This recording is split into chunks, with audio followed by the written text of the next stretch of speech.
2 గ్లాసుల పెసర్లు తీసుకున్నాను.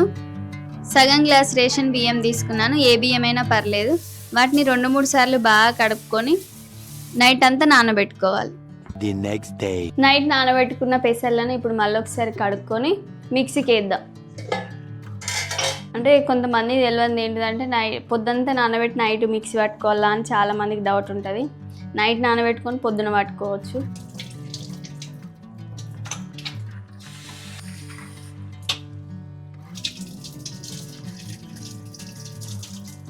వీటిని ఇప్పుడు మిక్సీ గిన్నెలు వేసుకొని పట్టుకుందాం.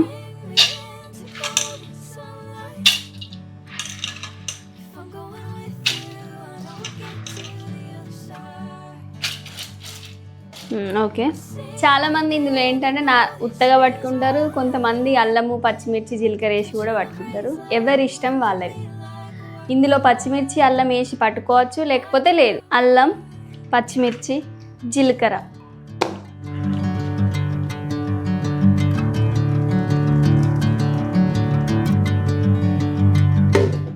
మిక్సీలో కొన్ని వేస్తూ కలిపాను. కాకపోతే ఇంకా కొన్ని వాటర్ పడతాయి కాబట్టి మనం కొన్ని వాటర్ వేసుకొని సాల్ట్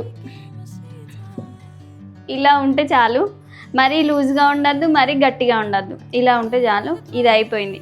మిక్సీ పట్టుకునేటప్పుడు వాటర్ వేస్తూ కొన్ని బాగా లూజ్ కావద్దు పిండి, కొన్ని వాటర్ వేస్తూ పట్టుకోవాలి. పట్టుకున్న తర్వాత ఒకవేళ గట్టిగా ఉంది అని అంటే మళ్ళీ వాటర్ వేసుకొని కలుపుకోవచ్చు. కానీ లూజ్ అయితే మాత్రం పెసరట్టు రాదు. నేనైతే మిక్సీ గిన్నెల బియ్యం వేస్తూ కొన్ని వాటర్ పోస్తూ మిక్సీకి వేసుకున్న తర్వాత మళ్ళీ అది గట్టిగా ఉందని కొన్ని వాటర్ వేసి ఉప్పు వేసి కలుపుకున్నాను. మీరు కూడా అట్లనే చేయండి. ఒకేసారి వాటర్ పోసుకుంటే పిండి లూజ్ అయితే పెసరట్టు రాదు.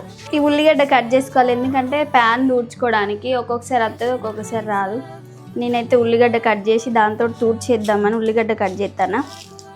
మంచిగా వస్తాయి అని అంటే ఉల్లిగడ్డ అవసరం లేదు, రాదు అంటే ఉల్లిగడ్డ వాటర్ వేసి ఉల్లిగడ్డతో తూడ్చుకొని వేస్తాను. నేను పెనానికి అంటకుంటూ ఉంటుంది. నార్మల్ వేడిగా ఉన్నప్పుడు పోసుకోవాలి, మరీ బాగా వేడి అయ్యేదాకా ఉంచకండి. ఆ టైంలో ఒక్కసారి ఉల్లిగడ్డతో ఇట్లానే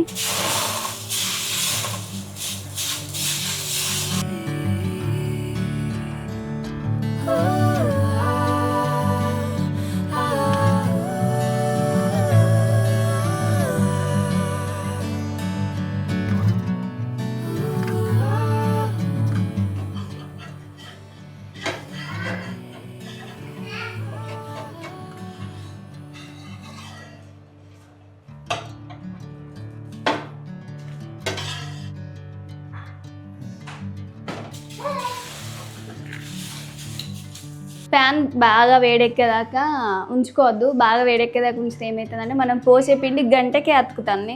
నార్మల్గా మరీ బాగా తక్కువ కాదు, ఎక్కువ కాదు, మీడియంలో ఉన్నప్పుడు ఆనియన్ తోటి తూడ్చుకొని పెసరట్టు వేసుకుంటే దానికి ప్యాన్కు అంటకుంటూ వస్తుంది.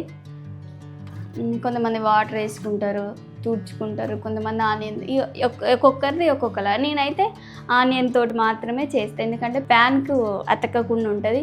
నాన్ స్టిక్ ప్యాను ఇది పాతది. అది తినడం వల్ల మనకు ఆరోగ్యానికి హానికరం అని తెలిసి మనం అయినా తింటున్నాం. మేము కూడా అది మారవాలనుకుంటున్నాం. నాన్ స్టిక్ ప్యాన్లు వాడకుండా ఐరన్ ప్యాన్లు అవి వాడండి, చాలా మంచిది. క్యాస్ట్ ఐరన్ దొరుకుతుంది మనకు, అవి వాడాలి. ఎప్పటి నుండో అనుకుంటాను మేము కూడా స్టీల్ వాటిలలో వండుకోవాలి. ఎందుకు మనము అంటే నార్మల్గా ఏంటి జ్వరాలు రాగానే అబ్బా ఇవి వాడుతుంది అది వాడుతుంది అని డాక్టర్లు చెప్పగానే ఇవి తీసేయాలని అంటాం, మళ్ళీ తర్వాత అందులోనే వాడతాం. మేమైతే ఎప్పటి నుండో అనుకుంటాను. కాకపోతే దానికంటే ఒక సమయం రావాలి, అప్పుడు ఇక తెచ్చుకోవాలి. ఎంత బాగా వచ్చిందో చూసారా. 1-2 ఫస్ట్ పోసే 1-2 పాడవుతాయి, తర్వాత మంచిగానే వస్తాయి. ఇంకోటి ఏంటంటే 2 సైడ్ల కాలువని అవసరం లేదు. పల్చగా పోసుకొని మన సైడ్ కాలితే చాలు, బాగానే కాలుతుంది. భూమికి పచ్చాని రంగేసినట్టు అమ్మలా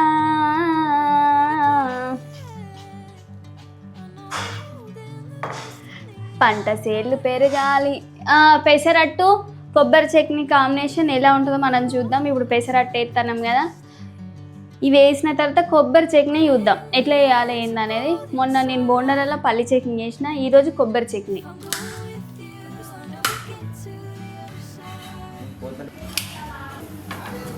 హోటల్ స్టైల్లో కొబ్బరి చట్నీ ఎలా చేసుకోవాలో సింపుల్ రెసిపీలో చూపిస్తాను చూడండి. ప్యాన్ పెట్టుకోవాలి, 2 టేబుల్ స్పూన్ల ఆయిల్ వేసి 2 పచ్చిమిర్చి, ఎందుకంటే నేను కొంచెమే కొబ్బరి చట్నీ వేస్తాను కాబట్టి 2 పచ్చిమిర్చి వేసిన, మీరు ఎక్కువ వేస్తే ఎక్కువ వేసుకోవచ్చు. 2 పిరికిళ్ళ పల్లీలు వేసుకున్నా నేను. వీటిని దోరగా వేయించుకోవాలి. దీంట్లో ఇంకా చాలామంది ఏం చేస్తారంటే పుట్నాలు వేసుకుంటారు, చింతపండు వేసుకుంటారు, ఎల్లిగడ్డ వేసుకుంటారు. ఎవరి ఇష్టం వాళ్ళు. కొంతమందికి ఇష్టం ఉంటుంది, కొంతమందికి ఇష్టం ఉండదు. మనం ఉన్న వాటితోటైనా చేసుకోవచ్చు. ఓకే, ఇవి చల్లన్న తర్వాత కొబ్బరి, పచ్చిమిర్చి, పల్లీలు, జీలకర్ర, కరివేపాకు మిక్సీ గిన్నెలకు వేసి ఒకసారి మిక్సీ పట్టుకుని దాన్ని పోపు పెట్టుకుంటే కొబ్బరి చట్నీ రెడీ. కొబ్బరి ముక్కలు, పచ్చిమిర్చి, పల్లీలు మనం వేయించి పెట్టుకున్నాం కదా, జీలకర్ర, ఉప్పు, దీన్ని ఇప్పుడు మిక్సీ పట్టుకుందాం. ఒక బౌల్లో వేసుకొని పోపు పెట్టుకుందాం. బాగా గట్టి చట్నీ కాకుండా కొన్ని వాటర్ పోసి కూడా మనము కలుపుకోవచ్చు. నేనైతే కొన్ని వాటర్ వేసుకున్నా. ఇట్లా చాలు నాకు. ఇప్పుడు దాన్ని పోపు పెట్టుకుందాం. ప్యాన్ పెట్టుకొని 2 టేబుల్ స్పూన్ల ఆయిల్ వేసి శనగపప్పు, మినపగుళ్ళు, జీలకర్ర, ఆవాలు, 2 ఎండిన మిరపకాయలు,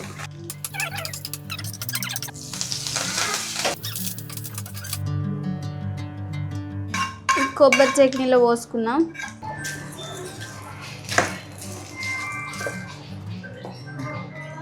చాలామంది పోపు పెట్టేటప్పుడు ఏం చేస్తారంటే ఆయిల్ వేసిన తర్వాత ఈ పోపు దినుసులు అన్నీ ఎత్తారు, వేసిన తర్వాత ఎండుమిరపకాయలు ఎత్తారు. ఎండుమిరపకాయలు వేగాయి కదా, ఫస్ట్ ఎండుమిరపకాయలు వేసుకొని అవి వేగిన తర్వాత ఈ పోపు దినుసులు వేసుకోవాలి. ఎందుకంటే ఎండుమిరపకాయలు వేగకపోతే బాగుండదు.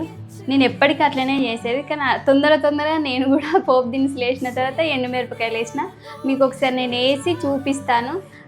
నెక్స్ట్ టైము అట్లనే వేసుకోండి మీరు కూడా, బాగుంటుంది. అంటే అవి ఎందుకంటే వేగిన తర్వాత మనం తినడానికి కూడా టేస్టీగా మంచిగా ఉంటాయి.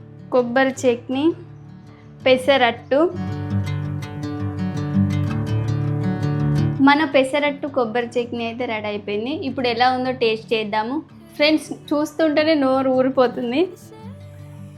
పెసరట్టు కొబ్బరి చట్నీ కాంబినేషన్ ఆహా, సూపర్ ఉన్నది. మీరు కూడా ఒకసారి ట్రై చేయండి. నేను చెప్పిన కొలతతో చేస్తే సింపుల్గా టేస్టీగా చాలా బాగుంటుంది. కొబ్బరి చట్నీ కూడా ట్రై చేసి చూడండి. మనం ఎప్పుడు పల్లి చట్నీ, టమాటా చట్నీ వేసుకుంటాం కదా, ఇప్పుడు కొబ్బరి చట్నీ కూడా ట్రై చేసి చూడండి, చాలా బాగుంది. మీరు కూడా ఒకసారి ట్రై చేసి ఎలా ఉందనేది కామెంట్ బాక్స్లో కామెంట్ చేయండి. వీడియో నచ్చితే లైక్ చేయండి. మరొక కొత్త రెసిపీతో కలుద్దాం. అప్పటి వరకు బాయ్ బాయ్.